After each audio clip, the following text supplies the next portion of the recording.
I'm Dominic Kovaski, a food safety inspector who thought contaminated energy drinks were just another routine case until patients started attacking hospital staff. What I discovered in those first 12 hours changed everything I knew about survival. The outbreak wasn't an accident, and my expertise in contamination protocols became the difference between life and death. Before we start the video, let us know what country you are tuning in from in the comment section below. Perhaps we will make a story there. Let's begin. My name is Dominic Kovaski, and I'm a food safety inspector with 8 years of experience.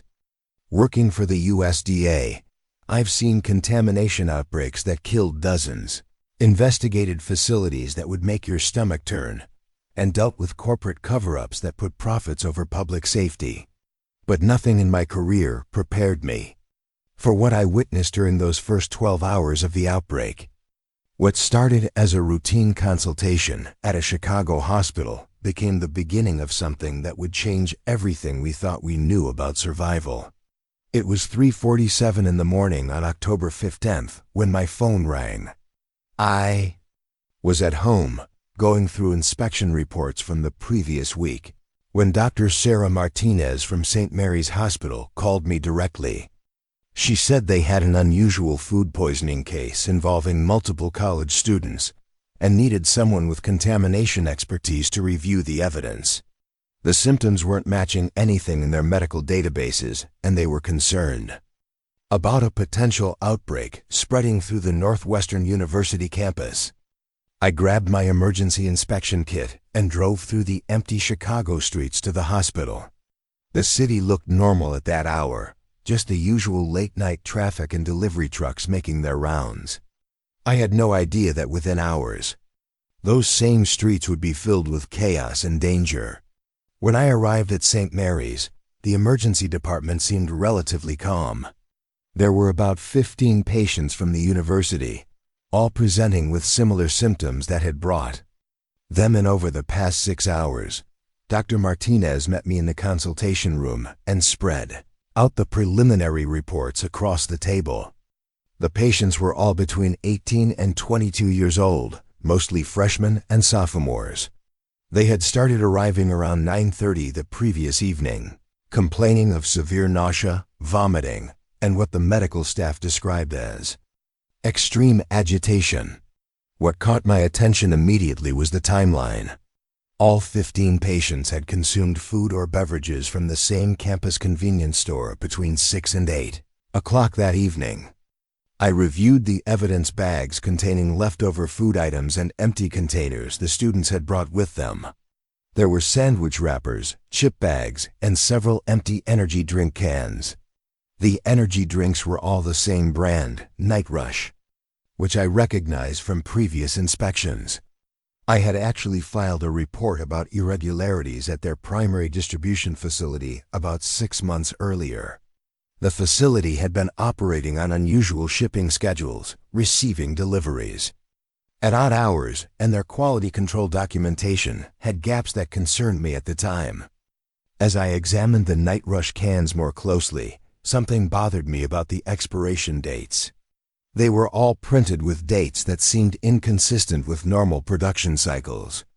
In my experience with beverage manufacturing, the dating patterns didn't match what I would expect from a legitimate production run. The lot numbers were also formatted differently than I remembered from my previous inspections of their products. These details might seem minor to most people, but after 8 years of examining contaminated products, you develop an eye for things that don't belong. Dr. Martinez explained that the patient's symptoms had been escalating throughout the night. Initially, they presented with standard food poisoning indicators, but their behavior had become increasingly erratic. The medical staff had administered standard treatments for foodborne illness, but the patients weren't responding as expected. Their vital signs were fluctuating in ways that didn't match typical contamination cases, and several had become combative with the nursing staff. I asked to observe the patients directly, which is standard procedure when investigating potential contamination cases. Dr. Martinez led me through the emergency department toward the observation area where the affected students were being monitored. As we walked through the hallways, I noticed the hospital staff seemed more tense than usual.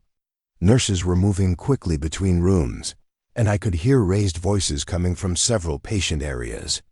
The first patient I observed was a 19-year-old male who had been admitted around 10 o'clock the previous evening. He was restrained to his bed, which Dr. Martinez explained was necessary because he had become violent towards staff members. His eyes were bloodshot, and he was making guttural sounds that didn't seem entirely human. When I approached his bedside, he lunged toward me with a strength that seemed impossible given his medical condition. The restraints held, but the intensity of his reaction was unlike anything I had seen in contamination cases. Dr. Martinez showed me the medical charts for all 15 patients. Their white blood cell counts were through the roof, indicating massive infection, but blood cultures weren't showing any known pathogens. Their brain activity was hyperactive, and their muscle responses were far beyond normal human parameters. Most concerning was that standard sedatives were having minimal effect. Even when they managed to calm the patients temporarily, they would become agitated again within minutes. I spent the next hour interviewing the conscious patients who could still communicate coherently.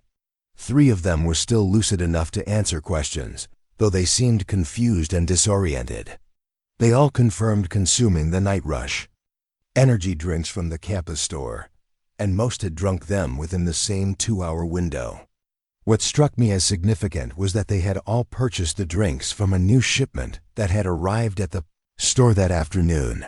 One student, a 20-year-old named Jessica, told me she remembered the drinks tasting slightly different than usual. She said there was a metallic aftertaste that she hadn't experienced with night rush before, but she had attributed it to being tired from studying. Another student mentioned that several of his friends had also bought the drinks, but hadn't consumed them yet. This information was crucial because it meant there were potentially more contaminated products in circulation. I immediately called the campus convenience store to have them pull all remaining night rush products from their shelves. The manager confirmed they had received a special delivery that afternoon from a distributor I wasn't familiar with. The delivery had come with paperwork showing it was a promotional batch with enhanced formulation, which explained why the students noticed a different taste. This raised serious red flags for me because promotional batches require additional safety testing and documentation that clearly hadn't been completed. While I was gathering this information, Dr. Martinez received an urgent call from another hospital across the city. They were reporting similar cases involving energy drink consumption, with patients exhibiting identical symptoms. Within minutes, we learned that 3 more hospitals in the Chicago area were dealing with the same situation. The pattern was becoming clear that this wasn't an isolated incident limited to Northwestern University. I contacted my emergency response network to report a potential widespread contamination event. The USDA has protocols for multi-location outbreaks, and this situation clearly met the criteria for immediate investigation. I requested that all remaining night rush products in the affected areas be quarantined pending laboratory analysis. I also asked for emergency testing of the beverages to identify the contaminating agent. As I was coordinating the response efforts, the situation in the hospital began to deteriorate rapidly. The patients who had been restrained were becoming increasingly aggressive, and their physical strength seemed to be growing beyond what should have been medically possible. 2 security guards were struggling to maintain control of one patient, who had somehow partially broken free from his restraints. Dr. Martinez pulled me aside and shared her growing concern that this wasn't a typical contamination case. The patient's symptoms were progressing in ways that didn't match any known foodborne pathogens. Their behavioral changes were more severe than anything in medical literature, and their physical capabilities were defying normal human limitations.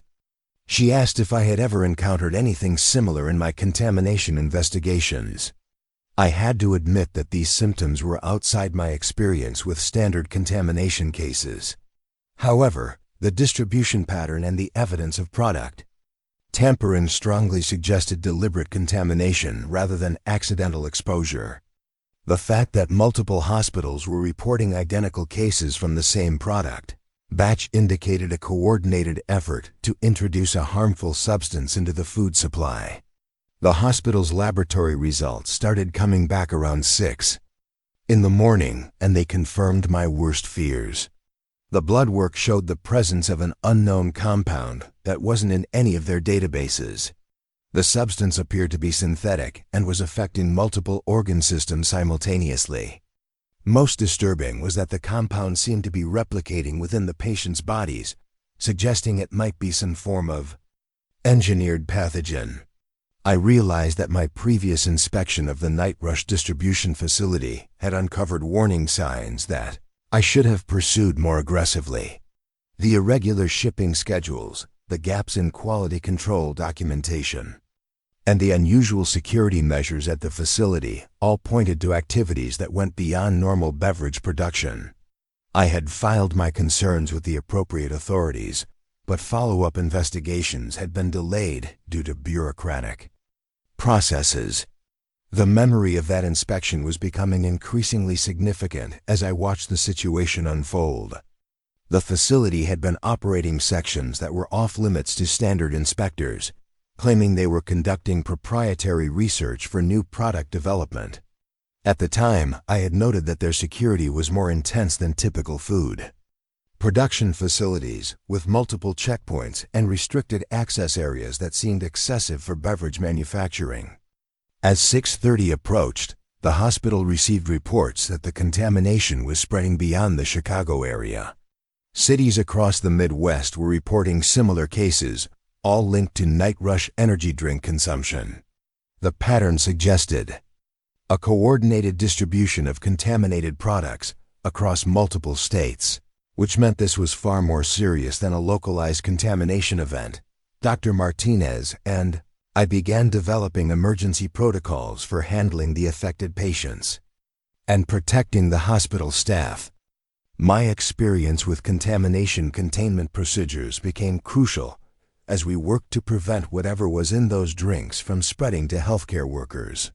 We established isolation procedures and decontamination protocols based on my knowledge of hazardous substance handling. The most disturbing development came when one of the security guards reported that the patients seemed to be communicating with each other in ways that suggested coordinated behavior. They weren't speaking in recognizable language, but their actions appeared synchronized in a way that implied some form of collective awareness. This observation went far beyond anything I had encountered in contamination cases and suggested that whatever substance was in those drinks was affecting human consciousness in unprecedented ways. By 7 o'clock in the morning, it became clear that the hospital was facing a crisis that exceeded normal medical emergency protocols. The affected patients were no longer responding to any form of treatment, and their behavior was becoming increasingly dangerous to staff and other patients. I realized that my expertise in contamination response was going to be essential, not just for understanding what happened, but for keeping people alive in the hours ahead. The radio reports we were monitoring indicated that emergency services across the region were becoming overwhelmed with similar cases. Police departments were receiving calls about violent incidents involving people who matched the symptoms we were observing at the hospital. Fire departments were responding to unusual disturbances at locations where contaminated products had been sold. What concerned me most was the realization that if this contamination event was intentional, as the evidence suggested, then the perpetrators had likely planned for the chaos that would follow. The timing of the distribution, the wide geographic spread, and the severity of the effects all pointed to a coordinated attack on the food supply system. My knowledge of how that system worked was going to be crucial for understanding their strategy and finding ways to counter it. As I stood in that consultation room, reviewing the evidence and watching the situation spiral beyond anything I had trained for, I knew that the next few hours would test every skill I had developed as a food safety inspector. The protocols and procedures I had learned for handling contamination. Events were about to become survival tools in a crisis that was rapidly moving beyond the scope of normal emergency response. The hospital's communication systems were starting to show signs of strain as emergency calls flooded in from across the city. Dr. Martinez received word that several other hospitals were requesting assistance with similar patient loads, but resources were already stretched thin. The magnitude of the outbreak was becoming apparent, and it was clear that standard medical response procedures weren't going to be sufficient for what we were facing. The lights went out at exactly 7:15 that morning. One moment, Dr. Martinez and I were reviewing the latest contamination reports, and the next we were plunged into complete darkness. The hospital's main power grid had failed, leaving only the dim glow of emergency lighting to guide us through what was about to become the most dangerous few hours of our lives. The backup generators kicked in immediately, but they were only designed to power essential medical equipment, not the full lighting and security systems we desperately needed. In the darkness, the sounds from the patient areas changed dramatically. The restrained students who had been struggling against their bonds suddenly became silent, which was somehow more terrifying than their previous agitation. Dr. Martinez grabbed my arm and whispered that we needed to move immediately. She had worked in emergency medicine long enough to recognize when a situation was about to become catastrophic, and the power failure had removed the last barriers keeping those infected patients contained. I pulled out my emergency flashlight, part of the standard equipment I carried for facility inspections in poorly lit areas. The beam cut through the darkness and revealed that we weren't alone in the consultation room. One of the affected students had somehow freed himself from his restraints and was standing silently near the door.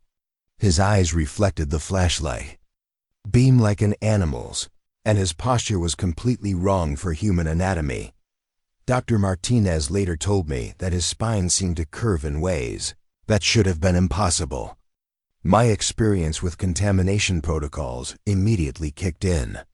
I knew that whatever substance had been in those night rush drinks was affecting these people in ways that made them extremely dangerous.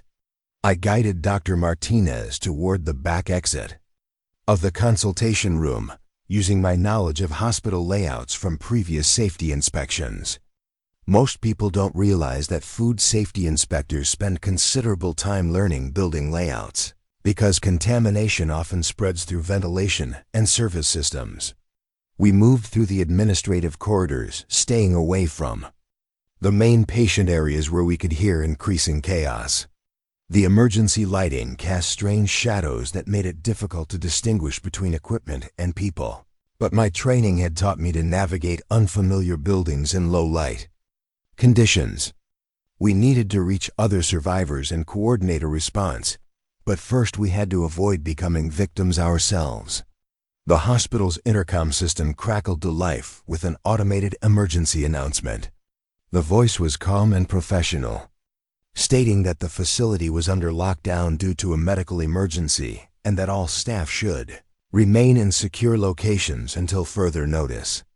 What the announcement didn't mention was that the secure locations were quickly becoming traps as the affected patients broke free from their restraints and began moving through the building. Dr. Martinez led me toward the staff break room where she knew other medical personnel would likely have gathered during the emergency. As we made our way through the service corridors, I explained my theory about the contamination being intentional rather than accidental. The evidence I had gathered over the past few hours pointed to a coordinated attack using the food distribution system, and the timing of the power failure suggested that someone wanted to create maximum chaos during the crisis. We encountered our first real danger as we approached the break room. A nurse named Sarah Chun was pressed against a supply closet door, clearly terrified by something on the other side. When she saw our flashlight, she practically collapsed with relief. She explained that one of the infected patients had followed her through the corridors and had been trying to break down the door for the past 10 minutes. The scratching and pounding sounds from inside the closet confirmed that whatever was in there was no longer entirely human. I realized that my knowledge of building systems was going to be crucial for our survival. During my safety inspections, I had learned about service tunnels, utility corridors, and maintenance areas that most hospital staff never see. These spaces often connect different parts of large buildings and can provide alternative routes when main corridors become dangerous. I suggested we use the maintenance tunnels to reach the security office, where we might be able to restore some lighting and communication systems. Sarah joined our group as we made our way toward the service entrance I remembered from a previous inspection. She had been working the night shift and had witnessed the patient's behavior change dramatically when the power failed.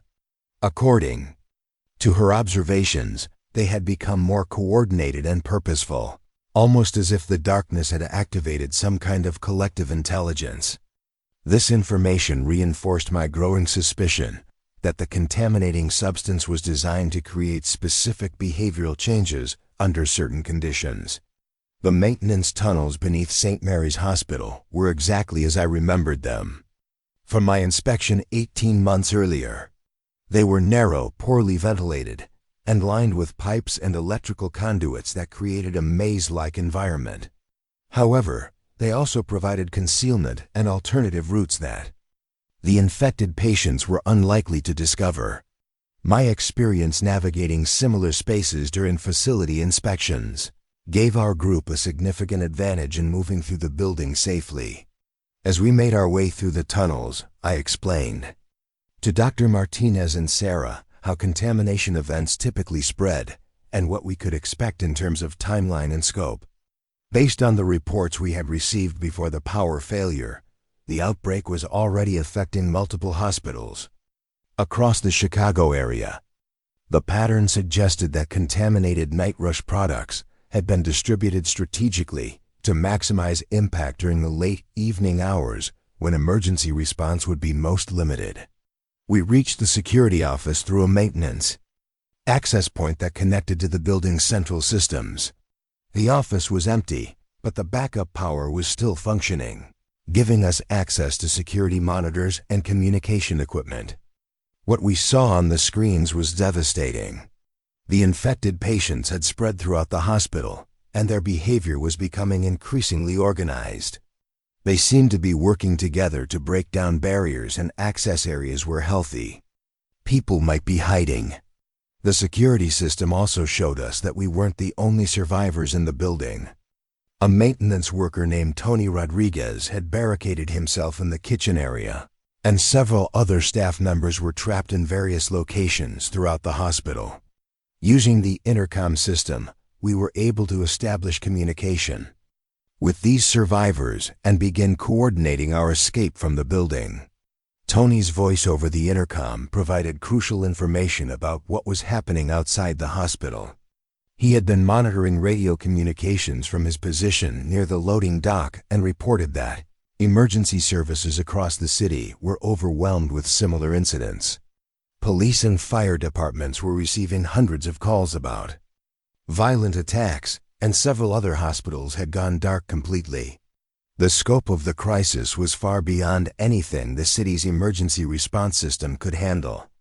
I realized that my inspection of the night rush distribution facility 6 months earlier had provided me with information that could be crucial for understanding and potentially stopping the outbreak. The facility's unusual security measures and restricted areas had suggested they were involved in activities beyond normal beverage production. The irregular shipping schedules I had documented might have been preparation for this coordinated attack on the food supply system. Dr. Martinez accessed the hospital's patient database to gather more information about the contamination timeline. She discovered that the first affected students had arrived at the hospital less than 3 hours after consuming the contaminated drinks. The rapid onset of symptoms suggested that whatever substance was used was designed for quick absorption and immediate effect.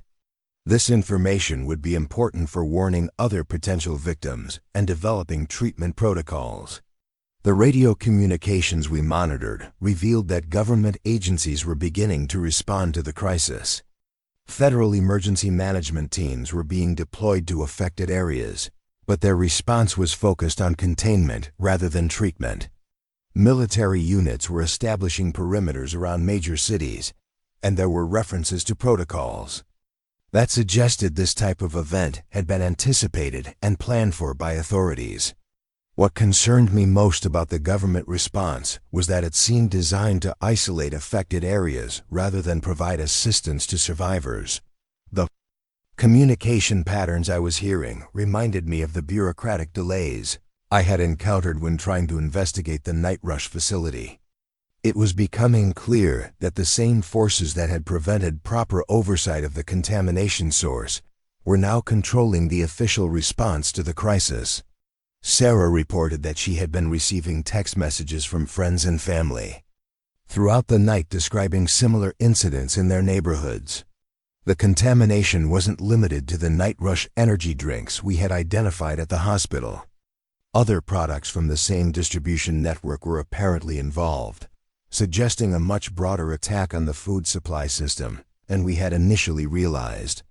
Through the security monitors, we watched as the infected patients began displaying new behaviors that were even more disturbing than their initial aggression.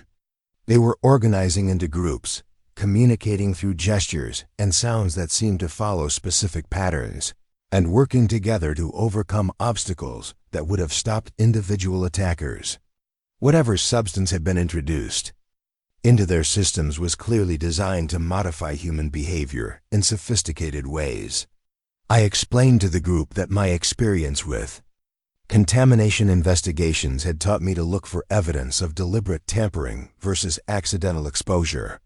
Everything we had observed pointed to an intentional attack using advanced biotechnology that was far beyond the capabilities of typical criminal organizations. The coordination required to distribute contaminated products across multiple states simultaneously suggested involvement by groups with significant resources and planning capabilities.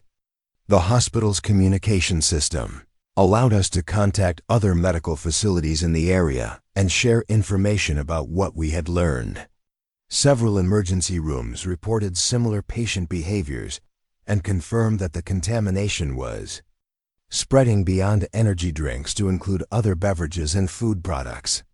The pattern suggested that multiple products from the same distribution network had been compromised, creating a much larger crisis than any single facility could handle. Dr. Martinez received a call from her colleague at Northwestern Memorial Hospital who reported that their facility was being evacuated due to the rapid spread of infected patients throughout the building.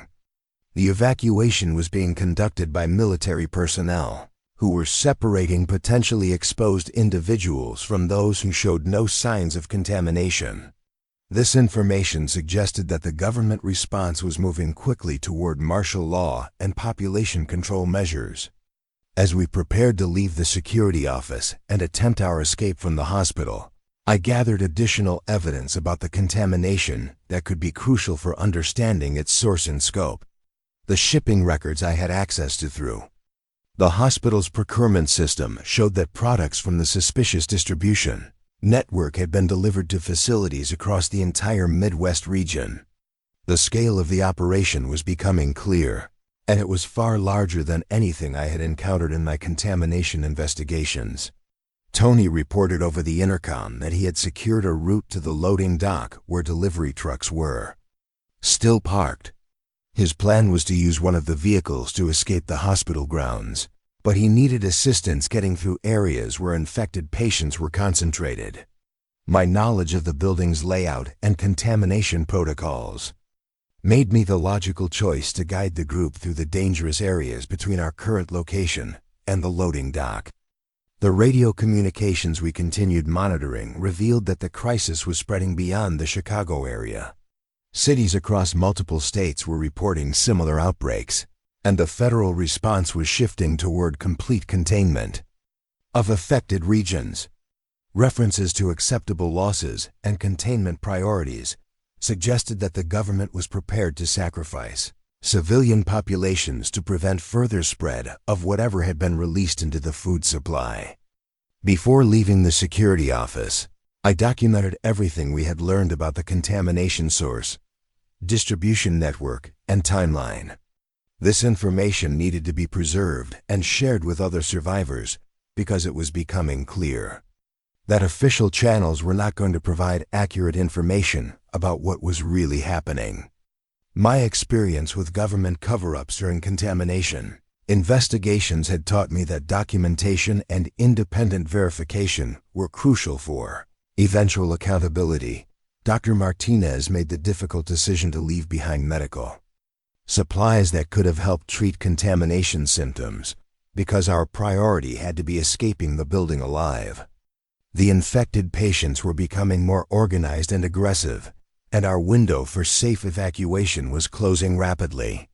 Sarah gathered basic first aid supplies and emergency medications that could be useful for treating survivors we might encounter outside the hospital.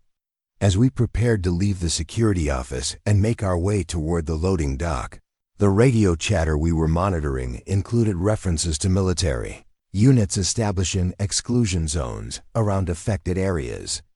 The terminology being used suggested that the government response was treating this as a biological warfare incident rather than a contamination accident.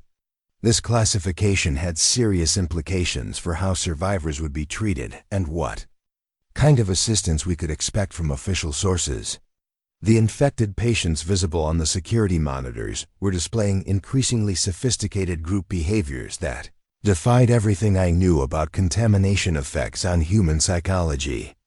They were using tools, overcoming complex obstacles, and demonstrating planning capabilities that suggested the contaminating substance was enhancing rather than degrading cognitive function in specific areas.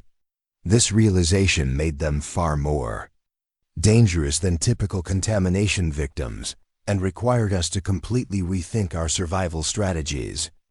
Our escape from St. Mary's Hospital began at 8:47 that morning when Tony Rodriguez confirmed the loading dock was clear of infected patients.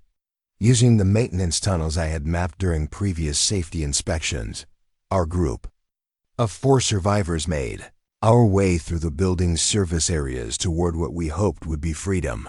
Dr. Martinez, Sarah Chun, Tony, and I moved carefully through the narrow corridors, guided by my flashlight and my knowledge of the hospital's layout from contamination assessments I had conducted over the years. The route to the loading dock required us to pass through the hospital's kitchen and food service areas, spaces I knew intimately from my inspections. These areas had multiple exit points and thick walls that would provide some protection from the infected patients who were now roaming the main corridors. As we moved through the industrial kitchen, I couldn't help but think about how the very food safety protocols I had spent years enforcing were now keeping us alive in ways I never could have imagined. Tony had secured a delivery truck that was still running in the loading bay, its driver nowhere to be found. The truck belonged to a medical supply company that regularly serviced the hospital, and Tony's experience as a maintenance worker had given him the skills to keep it operational. More importantly, the truck's radio was functional, allowing us to monitor emergency communications as we prepared to venture into the chaos that Chicago had become. As we loaded essential supplies into the truck, Sarah updated us on the text messages she had been receiving from contacts throughout the city. The contamination had spread far beyond the night rush energy drinks we had initially identified. Convenience stores, gas stations, and even some grocery chains were reporting similar incidents involving customers who had purchased beverages and snack foods from the same distribution network I had flagged in my inspection reports months earlier. The radio communications we monitored painted a grim picture of the situation across the metropolitan area. Emergency services were overwhelmed, with police and fire departments receiving thousands of calls about violent incidents involving people exhibiting the same symptoms we had observed in the hospital. Several emergency dispatch centers had gone silent, suggesting that the contamination had reached the personnel responsible for coordinating the city's response to the crisis. Dr. Martinez, made the difficult decision to attempt reaching Northwestern Memorial Hospital, where her colleague had reported military involvement in patient evacuations. She believed that medical professionals might have developed treatments or protocols for dealing with the contamination, and our combined expertise could be valuable for helping other survivors. However, the route to Northwestern Memorial would take us through areas of the city where the outbreak appeared to be most severe. I explained to the group that my knowledge of Chicago's food distribution network could help us avoid the most dangerous areas.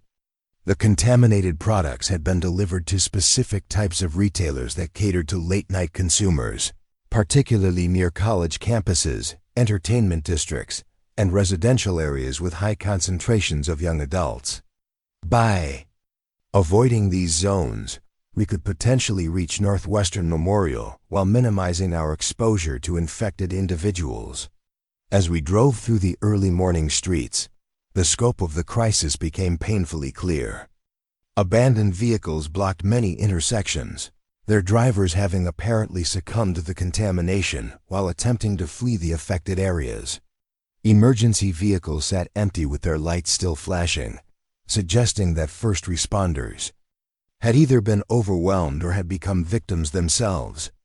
The normal sounds of urban life had been replaced by an eerie silence broken only by distant sirens and occasional screams. Tony's experience maintaining hospital equipment proved invaluable as we navigated the truck through debris-filled streets. He had learned to operate various types of vehicles during his years working in facilities management, and his steady hands kept us moving when panic might have caused less experienced drivers to crash. His calm demeanor also helped keep the group focused on immediate survival rather than becoming overwhelmed by the magnitude of what was happening around us. The radio traffic we monitored revealed that the federal government was implementing emergency protocols that had been developed for biological warfare scenarios. Military units were establishing containment perimeters around major population centers, and there were repeated references to Code Black procedures that seemed to involve isolating affected areas regardless of civilian casualties. The terminology being used suggested that this crisis had been anticipated and planned for by authorities who were now more concerned with containment than rescue. Sarah's medical training became crucial as we encountered our first group of survivors outside the hospital environment. A family had barricaded themselves in a gas station after witnessing their neighbors succumb to the contamination. The parents had managed to avoid exposure, but their teenage son was showing early symptoms that matched what we had observed in the hospital patients. Sarah's quick assessment and treatment recommendations potentially saved his life and gave us valuable information about the contamination's progression timeline. The gas station encounter also provided us with additional evidence about the scope of the distribution network involved in the attack. The family had security camera footage showing the delivery truck that had brought contaminated products to their location just hours before the outbreak began. The truck's markings matched those I had documented during my inspection of the suspicious beverage facility 6 months earlier, confirming that the same operation was responsible for contaminating products across multiple states. As we continued toward Northwestern Memorial Hospital, I shared more details about my previous investigation of the night rush distribution facility. The irregular shipping schedules, restricted access areas, and excessive security measures I had documented were starting to make sense in the context of what we were experiencing. The facility had clearly been modified to produce and distribute biological weapons disguised as consumer products, and my inspection reports had been deliberately buried to prevent interference with their operation. The radio communications we monitored included increasingly urgent messages from military commanders, requesting authorization for what they termed sanitization protocols in heavily affected areas. The language being used was clinical and detached, referring to civilian populations as contaminated assets, and discussing acceptable loss parameters that suggested massive casualties were being considered acceptable to contain the outbreak. These communications made it clear that survivors could not count on government assistance and might actually need to avoid official rescue operations. Dr. Martinez received a text message from her colleague at Northwestern Memorial reporting that the hospital had been taken over by military personnel who were segregating patients based on exposure status rather than medical need. Individuals showing any symptoms of contamination were being moved to separate facilities, and medical staff were not being allowed to treat them using standard protocols. This information suggested that the government response was focused on population control rather than medical treatment. Our route through the city revealed patterns in how the contamination was spreading that aligned with my knowledge of food distribution logistics.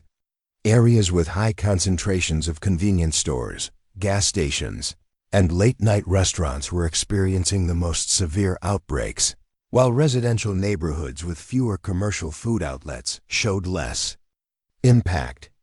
This pattern confirmed that the attack had been carefully planned to maximize exposure among specific demographic groups while limiting contamination in others.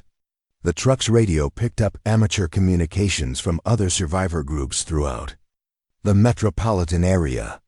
Ham radio operators were coordinating information about safe areas, contaminated zones, and government activities that contradicted official emergency broadcasts. These communications revealed that the outbreak extended far beyond Chicago, with similar incidents reported in major cities across the Midwest and spreading to other regions. The coordinated nature of the attack was becoming undeniable.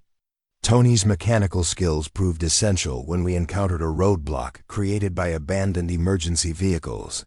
His ability to operate the truck's specialized equipment allowed us to clear a path through the obstacles while avoiding areas where infected individuals might be concentrated.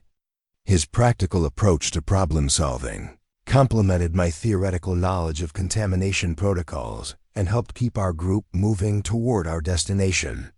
As we approached the Northwestern Memorial area, we encountered evidence of military containment operations that were far more extensive than the radio communications had suggested.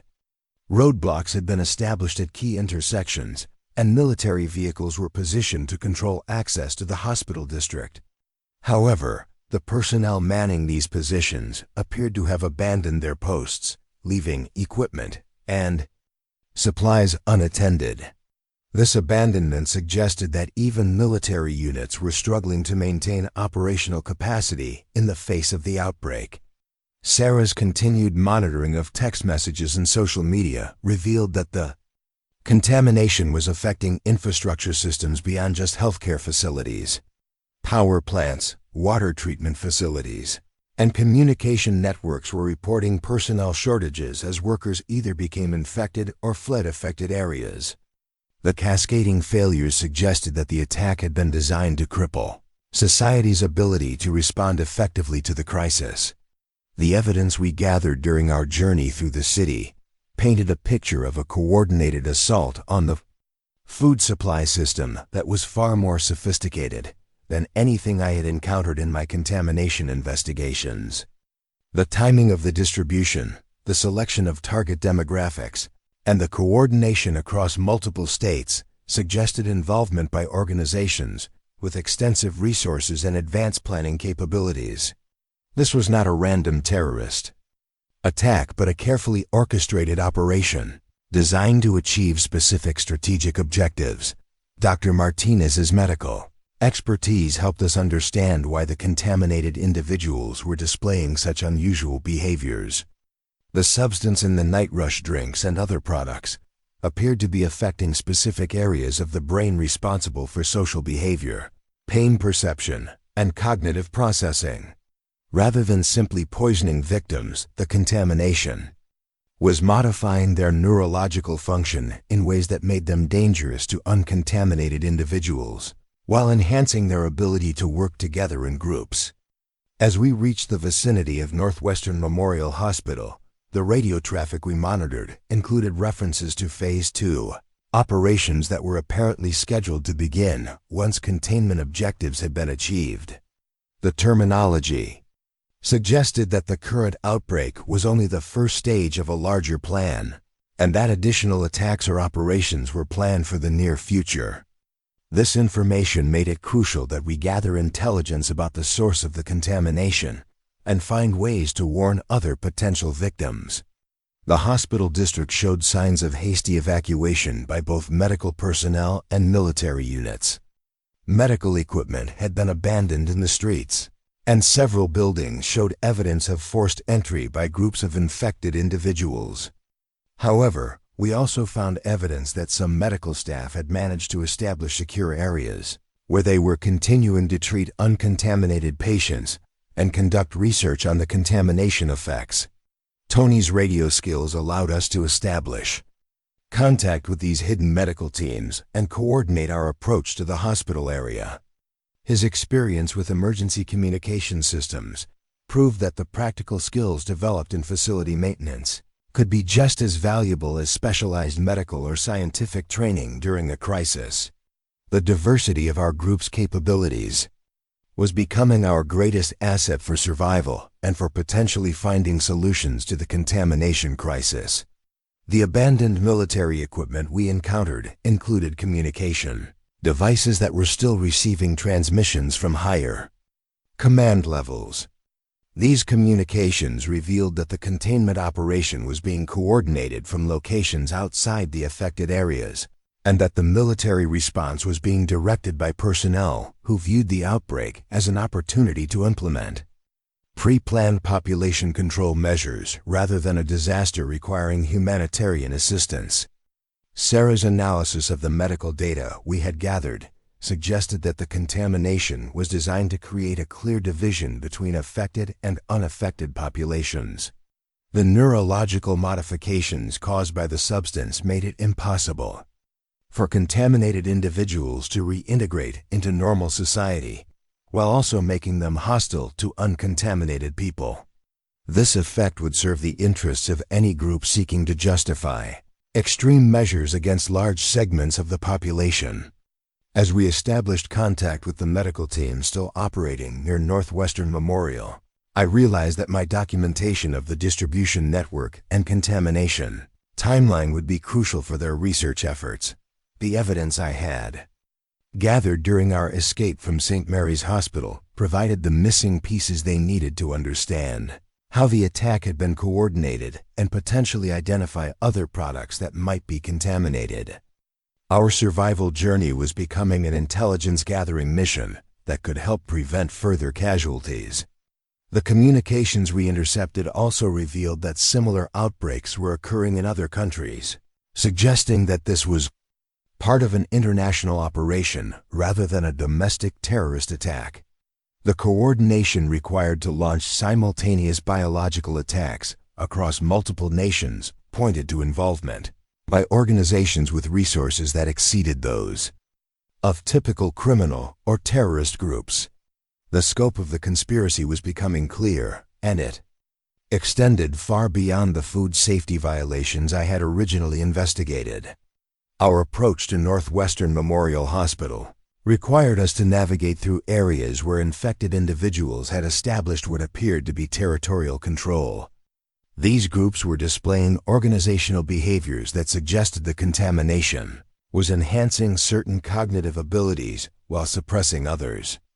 Understanding these behavioral patterns was becoming crucial for survival, and my experience analyzing contamination effects was helping our group avoid dangerous encounters, while gathering information about how the substance was affecting human behavior in different environments. Our arrival at the Night Rush distribution facility at 11:17 that morning revealed the true scope of what we were facing. The industrial complex on Chicago's South Side looked abandoned from the outside, but my previous inspection experience told me that appearances could be deceiving. 6 months earlier, I had documented irregularities at this same facility that had been dismissed by my supervisors, and now those concerns were proving to be far more significant than anyone had realized. The facility's exterior showed signs of hasty evacuation, with loading dock doors left open and delivery trucks abandoned in the parking lot. However, The security systems were still active, and I could see that the restricted areas I had noted during my previous inspection remained sealed and protected. Dr. Martinez, Sarah, Tony, and I approached carefully, using the industrial equipment and storage containers as cover while we assessed the situation. My knowledge of the facility's layout from my previous inspection proved crucial as we planned our entry. The building had multiple sections, including the standard beverage production areas that were accessible to routine inspectors, and the restricted zones that had required special clearance that I had been denied. The fact that those areas had been off-limits during a routine safety inspection should have been a major red flag, but bureaucratic procedures had prevented me from pursuing the matter further. Tony's mechanical expertise allowed us to disable the facility's perimeter alarms without triggering emergency responses that might attract attention from either infected individuals or military units. His experience with industrial security systems proved that practical maintenance skills were just as valuable as specialized training when dealing with complex facilities. We needed to gather evidence about how the contamination had been produced and distributed, but we also had to avoid alerting anyone who might still be monitoring the location. The production floor showed clear evidence of recent activity despite the apparent abandonment of the facility. Manufacturing equipment was still warm, suggesting that production had continued until very recently, possibly even after the outbreak had begun. This timing indicated that whoever was responsible for the contamination had continued operations even as the effects of their attack became visible throughout the city. Dr. Martinez discovered laboratory equipment in areas that had been described as simple storage during my previous inspection. The sophistication of the scientific apparatus suggested capabilities far beyond normal beverage production, including equipment for genetic modification, biochemical synthesis, and quality control testing that exceeded anything I had seen in legitimate food production facilities. The laboratory setup was clearly designed for developing and testing biological agents rather than manufacturing commercial beverages. Sarah found documentation that had been left behind during the hasty evacuation, including shipping records that showed the scope of the distribution operation. The contaminated products had been sent to locations across 17 states, with delivery schedules coordinated to ensure simultaneous availability in target markets. The logistics required for this operation indicated involvement by organizations with extensive resources and detailed knowledge of the food distribution system. The shipping records also revealed that the attack had been planned for months, with contaminated products being stockpiled in strategic locations before being released into the market. The timing of the distribution had been carefully calculated to maximize impact during late evening hours, when emergency response capabilities would be most limited. This level of planning suggested that the perpetrators had detailed knowledge of emergency response protocols and had designed their attack to exploit weaknesses in the system. Tony discovered that the facility's communication systems were still operational, allowing us to monitor transmissions between various locations involved in the distribution network. The communications revealed that similar facilities in other states had also been evacuated, but production had been maintained until the last possible moment. The coordination between multiple locations confirmed that this was part of a large-scale operation involving numerous facilities and personnel. My analysis of the production equipment revealed that the contaminated beverages had been manufactured using standard production lines that had been modified with additional injection systems. These modifications would have been difficult to detect during routine inspections because they were integrated into existing equipment in ways that appeared to be normal manufacturing processes. The sophistication of these modifications indicated involvement by personnel with extensive knowledge of both food production and biological warfare techniques. The laboratory documentation we found included research notes that detailed the effects of the contaminating substance on human neurological function, The research had been conducted over several years and included testing on animal subjects before moving to what appeared to be human trials. The documentation showed that the neurological modifications were intentional and designed to create specific behavioral changes that would serve strategic objectives beyond simply causing casualties. Dr. Martinez's medical expertise helped us understand the research data, which revealed that the contaminating substance was designed to affect areas of the brain responsible for social cooperation, pain perception, and threat recognition. The modifications made infected individuals more aggressive toward uncontaminated people while enhancing their ability to coordinate with other infected individuals. This effect would create social division and justify extreme response measures by authorities. Sarah found evidence that some facility workers had remained behind to monitor the effects of the contamination and gather data on its spread through the population. Hidden surveillance equipment had been installed throughout the facility to record the responses of anyone who might investigate the source of the outbreak. This surveillance suggested that our presence at the facility was likely being monitored and reported to whoever was responsible for the operation. The communications we intercepted included references to Phase 2 operations that were scheduled to begin once containment objectives had been achieved. The documentation suggested that the current outbreak was designed to create conditions that would justify the implementation of martial law and population control measures. The biological attack was apparently the first stage of a larger plan to fundamentally restructure society under emergency authority. Tony's technical skills allowed us to access computer systems that contained detailed information about the distribution network and its connections to government agencies and corporate entities. The data revealed that the operation had been funded and coordinated by a consortium of organizations that included elements from both private corporations and government agencies. The level of cooperation between these entities suggested that the attack had official sanction from people in positions of significant authority. The computer files also contained information about other products that had been contaminated but not yet distributed. These products included food items, medications, and even water treatment chemicals that could affect entire municipal water supplies. The scope of the contamination plan extended far beyond the energy drinks that had initiated the outbreak, suggesting that much larger attacks were being prepared for future implementation. My experience with contamination investigations helped me understand how the facility had been able to operate without detection for so long. The modifications to production equipment had been implemented gradually over time, and the additional research activities had been disguised as legitimate product development.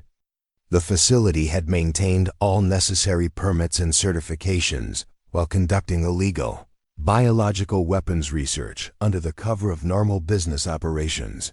Dr. Martinez discovered that the research conducted at the facility had been coordinated with medical institutions that were studying neurological disorders and behavioral modification techniques.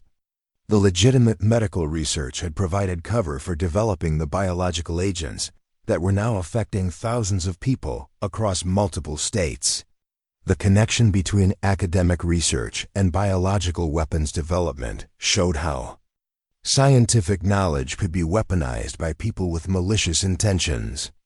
The surveillance equipment we discovered included systems for monitoring not just the facility itself, but also the surrounding areas where contaminated products had been distributed.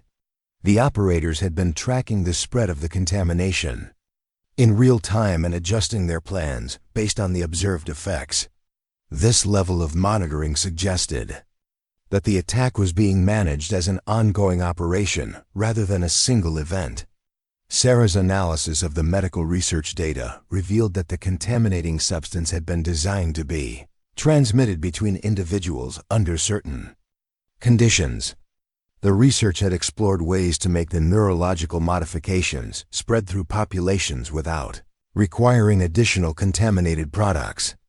This capability would allow the effects to continue spreading even after the initial contaminated products had been consumed or removed from circulation. The documentation we found also included contingency plans for dealing with survivors who might investigate the source of the contamination. These plans included procedures for eliminating witnesses, destroying evidence, and redirecting blame toward other organizations or foreign governments. The thoroughness of these contingency plans suggested that the perpetrators had anticipated investigation and had prepared multiple strategies for avoiding accountability. Tony discovered that the facility's communication systems were connected to a network that included other locations involved in the operation. The network allowed for coordination between multiple facilities and provided real-time updates on the progress of the contamination across different regions. The sophistication of this communication network indicated that the operation was being managed with military-level coordination and resources. My inspection of the production records revealed that the contaminated products had been manufactured using materials that had been imported from overseas suppliers with connections to biological research programs. The supply chain for the contaminating substances involved multiple countries and organizations, making it difficult to trace the ultimate source of the materials. This international dimension suggested that the attack was part of a global operation rather than a domestic conspiracy. The research documentation also included information about antidotes and treatments that could potentially reverse the effects of the contamination. However, these treatments were complex and required specialized equipment and materials that would not be available to most medical facilities. The existence of treatments suggested that the perpetrators had planned for their own protection while ensuring that victims would have limited options for recovery.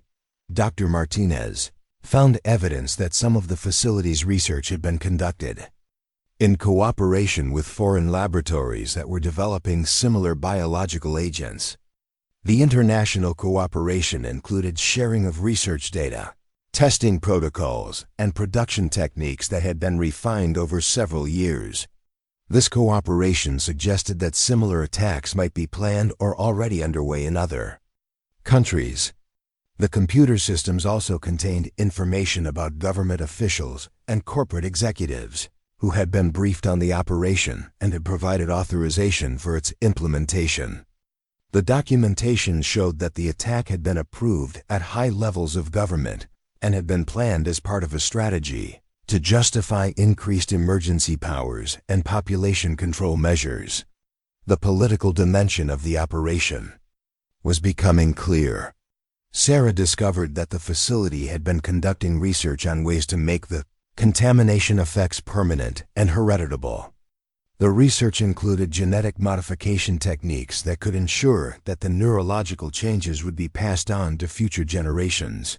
This research suggested that the perpetrators were planning long-term changes to human society rather than temporary disruption. The surveillance data we accessed showed that infected individuals in different areas were displaying coordinated behaviors that suggested some form of remote control or communication system. The research documentation indicated that the contaminating substance included components that could be activated or modified through external signals. This capability would allow the perpetrators to control the behavior of infected populations. For strategic purposes, Tony's analysis of the facility's power and communication systems revealed that they were connected to hardened networks that would remain operational even during widespread infrastructure failures. The redundant systems and backup power supplies indicated that the facility was designed to continue operations even under extreme conditions. This preparation suggested that the perpetrators had anticipated and planned for the societal disruption their attack would cause. The evidence we gathered at the facility confirmed that the contamination outbreak was not an isolated incident, but part of a comprehensive strategy to restructure society through biological warfare and emergency response measures. The documentation and equipment we found provided proof of criminal conspiracy at the highest levels of government and corporate leadership. However, This evidence also made us targets for elimination by people with significant resources and authority. As we prepared to leave the facility with the evidence we had gathered, the radio communications we monitored indicated that military units were moving toward our location. The timing suggested that our investigation had been detected by the surveillance systems, and that response teams were being dispatched to prevent us from sharing what we had discovered. Our survival now depended not just on avoiding infected individuals, but also on evading official forces that were working to cover up the truth about the attack. The facility's computer systems contained information about other survivor groups that had discovered evidence of the conspiracy and had been systematically eliminated by response teams operating under emergency authority. The pattern of these eliminations showed that the government response was focused on controlling information rather than protecting civilian populations. Our investigation had put us in direct conflict with powerful forces that would stop at nothing to protect their operation. Our escape from the night rush facility at 1:47 that afternoon marked the beginning of what would become the most crucial phase of our survival. The evidence we had gathered proved that the contamination outbreak was part of a coordinated attack designed to justify martial law and population control measures. But possessing this information had made us targets for elimination by the very forces claiming to protect public safety. Tony Rodriguez had detected approaching military vehicles on the facility's surveillance system, giving us barely enough time to gather the critical documentation and escape through the industrial maintenance tunnels that connected to the city's storm drain system.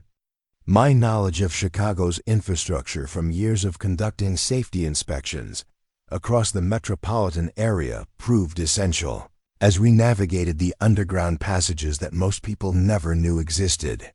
The storm drain network provided concealment from both infected individuals and military search teams, but it also presented its own dangers as contaminated water from affected areas was flowing through the system. Sarah Chun's medical expertise helped us establish decontamination protocols to prevent exposure to waterborne pathogens, while we moved through the tunnels toward a location where we could establish a secure communication hub. Dr. Martinez had identified an abandoned water treatment facility on the city's west side that would provide the infrastructure we needed to set up operations and coordinate with other survivor groups. The facility had been decommissioned 6 months earlier due to budget cuts, but its communication equipment and power systems remained functional. More importantly, its location near the industrial district meant it was far from the residential areas where infected populations were concentrated, giving us operational security while we worked to expose the conspiracy we had uncovered. The documentation we had retrieved from the night rush facility revealed the true scope of what we were facing. The contamination attack was only the first phase of a comprehensive plan that included multiple waves of biological warfare, each designed to create specific conditions that would justify increasingly authoritarian response measures. Phase 2, which was scheduled to begin once containment objectives had been achieved, involved releasing additional biological agents that would target different demographic groups and create the appearance of an escalating crisis requiring even more extreme government intervention. Tony's technical skills allowed us to establish communication with survivor groups across the metropolitan area who had also discovered evidence of the conspiracy. Ham radio operators, emergency services personnel who had refused to participate in the cover-up, and medical professionals who had documented the unnatural aspects of the contamination were forming a network of resistance against both the biological attack and the government response. Our evidence from the facility provided the missing pieces that many of these groups needed to understand the full scope of the operation. The communications we intercepted revealed that similar attacks had been launched simultaneously in major cities across 17 states, with each location following the same pattern of contaminated product distribution, followed by military containment operations. The coordination required for this multi-state operation confirmed that we were dealing with a conspiracy that reached the highest levels of government and involved resources that exceeded those of any private organization. The scope of the attack was designed to create a national emergency that would justify the suspension of constitutional protections and the implementation of permanent emergency authority. Sarah's analysis of the medical research data we had recovered showed that the contaminating substances were designed to create long-term neurological changes that would persist even after the initial outbreak was contained. The infected individuals were not simply victims of poisoning, but had been transformed into a permanently altered population that could be used to justify ongoing emergency measures. The research indicated that these neurological modifications were irreversible using current medical technology, ensuring that the effects of the attack would continue for years or even decades. The water treatment facility we had chosen as our base of operations provided access to the city's communication infrastructure, allowing us to monitor government and military communications that revealed the true nature of the official response. Rather than treating the outbreak as a disaster requiring humanitarian assistance, authorities were implementing population control measures that had been prepared in advance. Containment zones were being established not to protect uncontaminated populations, but to segregate them for processing according to predetermined criteria. Dr. Martinez discovered that the medical facilities being used to treat contamination victims were actually conducting additional experiments on the affected populations. The treatments being administered were not designed to cure the neurological modifications, but to enhance them in ways that would make the infected individuals more useful for specific purposes. The medical response was part of the same conspiracy that had created the outbreak, designed to exploit the crisis for research purposes while maintaining the appearance of providing care. The radio communications we monitored included detailed discussions of elimination protocols for survivors who had gathered evidence of the conspiracy. Response teams were systematically tracking down and neutralizing individuals who posed threats to the cover story, using the chaos of the outbreak to disguise targeted assassinations as casualties of the biological attack. Our investigation at the Night Rush facility had placed us on priority elimination lists, and military units were actively searching for our group using sophisticated tracking technology. Tony's examination of the facility's power and communication systems revealed that they were connected to hardened networks that remained operational despite the widespread infrastructure failures affecting the rest of the city. These networks were being used to coordinate not just the immediate response to the outbreak, but also the long-term implementation of the social restructuring that the attack was designed to enable. The conspiracy included detailed plans for rebuilding society under permanent emergency authority with dramatically reduced civil liberties and constitutional protections.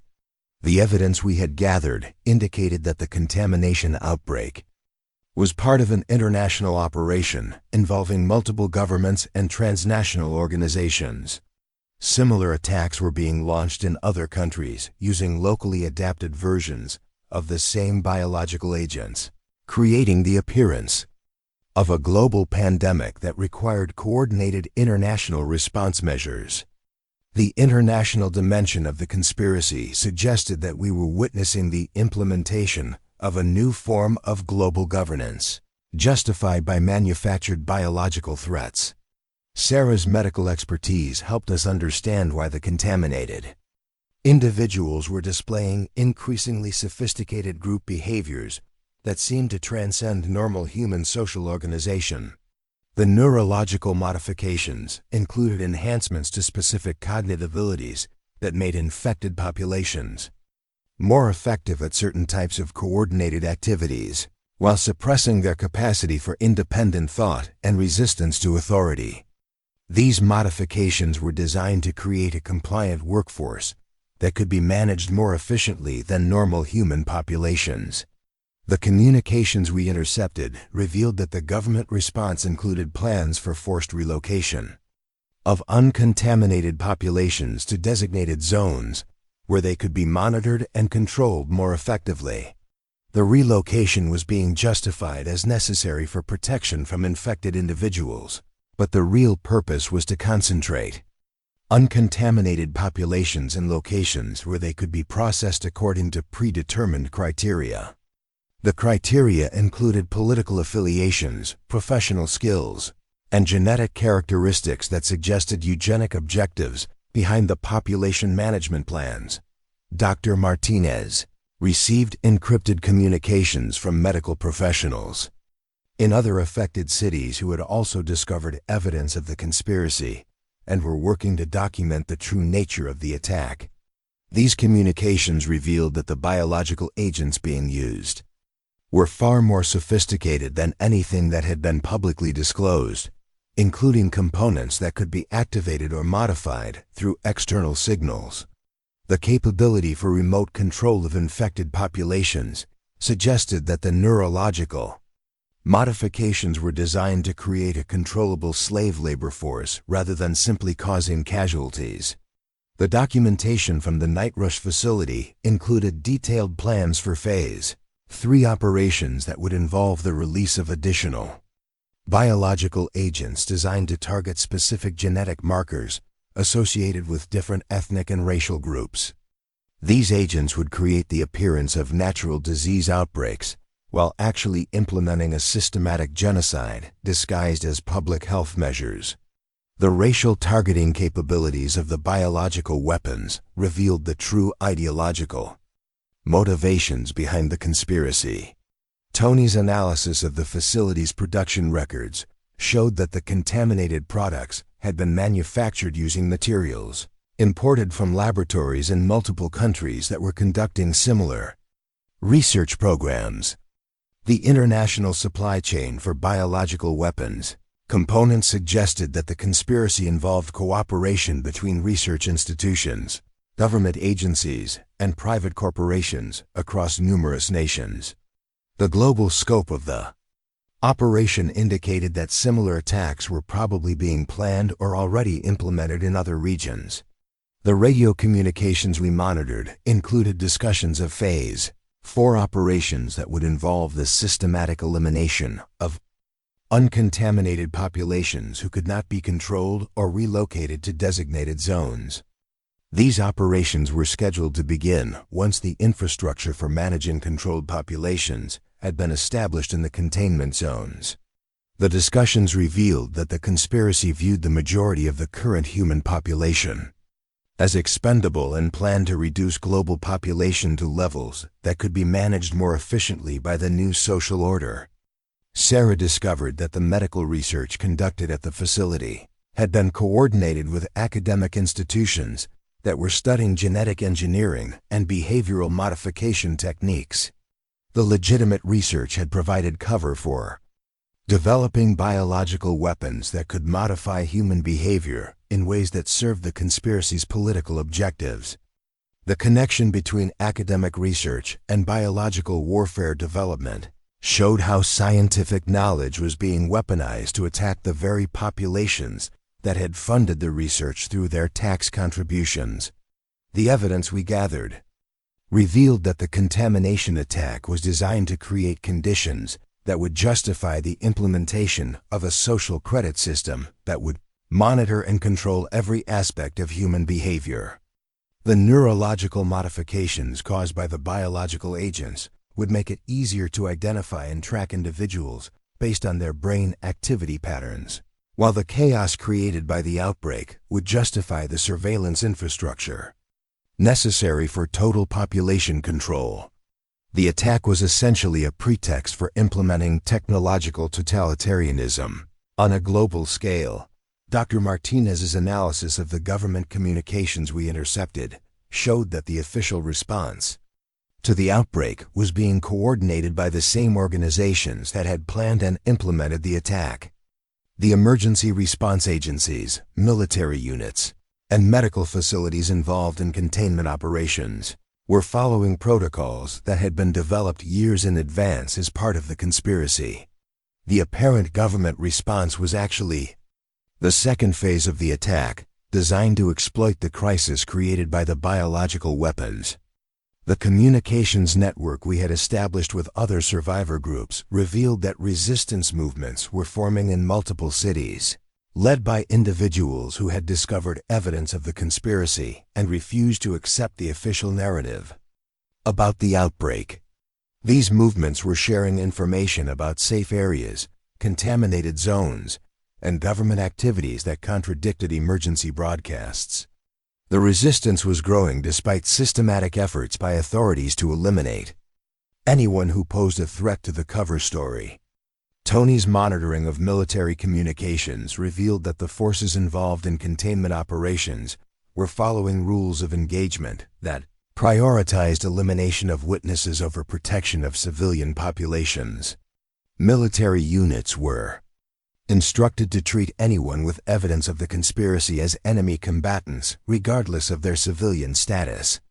The militarization of the response indicated that the government considered its own citizens to be the primary threat to the operations.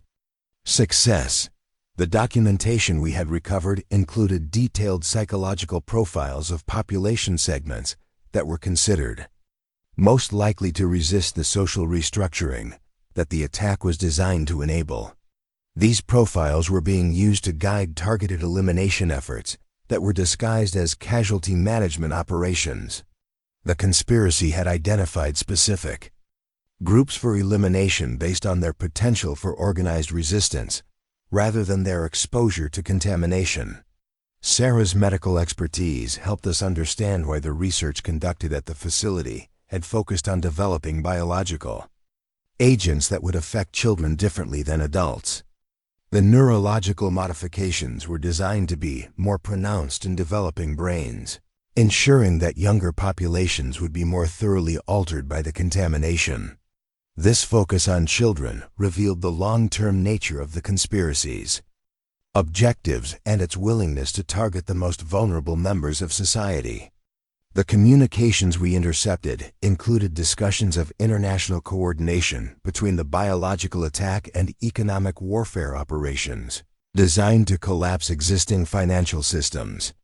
The chaos created by the outbreak was being used as cover for implementing new economic structures that would concentrate wealth and power in the hands of the organizations behind the conspiracy.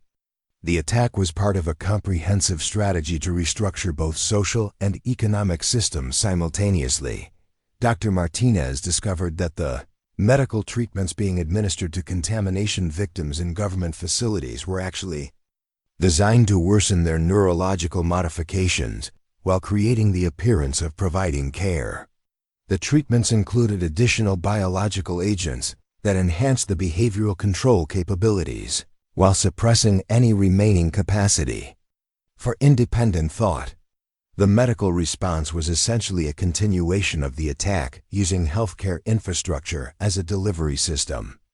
The evidence we had gathered proved that the contamination outbreak was part of a multi-generational conspiracy designed to fundamentally transform human civilization through biological warfare, technological surveillance, and economic manipulation. The attack represented the culmination of decades of planning and preparation by organizations that viewed existing democratic institutions as obstacles to their vision of efficient global governance. Our survival during those first 12 hours had given us access to information that revealed the true scope of the threat facing humanity. As 3:47 approached, marking exactly 12 hours since my first call to investigate the contamination at St. Mary's Hospital, we had established a communication network that connected survivor groups across the affected region and had begun distributing the evidence we had gathered about the conspiracy behind the attack. The resistance movement was growing despite systematic efforts to eliminate witnesses and suppress information about the true nature of the outbreak. The radio communications we continued monitoring revealed that government forces were preparing to implement Phase 2 operations within the next 24 hours, suggesting that our window for exposing the conspiracy and organizing effective resistance was rapidly closing. The next phase would involve additional biological attacks designed to target different population segments, while expanding the justification for even more extreme authoritarian measures. Our experience during those first 12 hours had taught us that survival required not just avoiding contaminated individuals and biological hazards, but also evading government forces that were more interested in covering up the conspiracy than protecting civilian populations. The skills I had developed as a food safety inspector, combined with the medical expertise of Dr. Martinez, the technical knowledge of Tony Rodriguez, and the clinical skills of Sarah Chun, had given our group capabilities that proved essential for both survival and resistance. The evidence we had documented and the communication networks we had established would be crucial for the challenges ahead, particularly as we discovered that the infected populations were continuing to evolve and adapt in ways that made them increasingly dangerous, while government forces were implementing new strategies designed to eliminate anyone who threatened their control of the narrative about what was really happening in our cities and our country.